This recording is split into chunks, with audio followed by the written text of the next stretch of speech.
আর তো ভাবি দেরি করেন যেত না, অনেকদিন তো হয়ে গেল।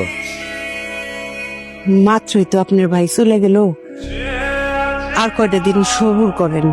ভাবি অনেকগুলো টাকা, এত টাকা লই তো আমরা অনেকদিন সবুর করলাম, আর সবুর করেন যাব না। আমার টাকা লাগবে আজকে লাগবে। আমার পক্ষে তো এই মুহূর্তে সম্ভব না, আমারে কয়েকটা মাস সময় দেওয়ানি লাগবে। আমি ক্ষমা চাই। না না না, সময় তো দেওয়া যাবো না, আমার আজকেই টাকা লাগবে।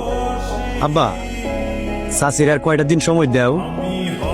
মরার আগে চাষা যান বকুল রে আমার সাথে বিয়ে দিতে চেয়েছিল। বকুল যদি আমার ঘরের বউ হয়ে যায় তাইলে তো আর দেনা পানা থাকবো না। ভালো তো, ভালো কথা কইছে তো ভাবি। তুমি রে করি বকুল যদি আমার পোলার বউ হয়ে যায় তুমি তার কোনো সমস্যাই থাকে না। হ্যাঁ, আমরা এই যে এক সপ্তাহের মধ্যে বকুলে বিয়ে করে নিয়ে যাবো। হ্যাঁ, হয় বকুলে বিয়ে দিবেন আর নাহলে এক সপ্তাহের মধ্যে আমার টাকা দিবেন। বকুল কি রাজি হইব? রাজি বসেছি। মিথ্যা কথা। আব্বা মারা যাওয়ার আগে জীবনে এরকম কোন কথা বলেছে? মারে, সত্য মিথ্যা জানি না, তোর চাচারে তো চিনোস। এতগুলি টাকা কোত্থেকে দিব?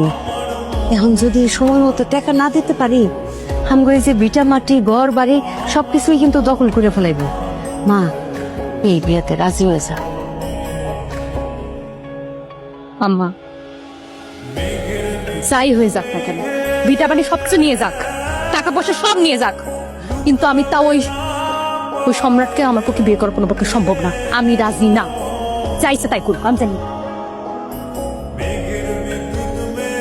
কোথায় ছিলেন আপনি? আপনি কোথায় ছিলেন এতদিন? আপনাকে কতবার ফোন দিলাম, কোনো খবর নাই আপনার। কি হবে খবর নিয়ে? বাবার কাছে চাচা অনেকগুলো টাকা পেত, বাবা তো আর নেই, আর মারও এতগুলো টাকা দেওয়ার ক্ষমতা নেই। তাই মার চাচা মিলে ঠিক করেছে আমার চাচাতো ভাইয়ের সাথে আমাকে বিয়ে দিয়ে দিবে। কি বলছেন আপনি? আমি জানি না, আমি কিছুই করতে পারিনি। আমাকে আমার মতের বিরুদ্ধে যে, আপনি আমাকে ক্ষমা করে দিন। আপনি আমার কাছে কোনো আশা রাখেন? আমি আপনাকে, আমার কাছে কোনো আশা রাখবেন না। আচ্ছা, আমাকে ক্ষমা করে না। পলাশ, আজকে বাসা থেকে আমাকে আমি আসছি।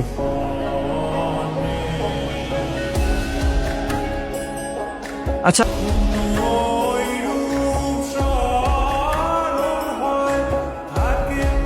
একটা কথা জানেন,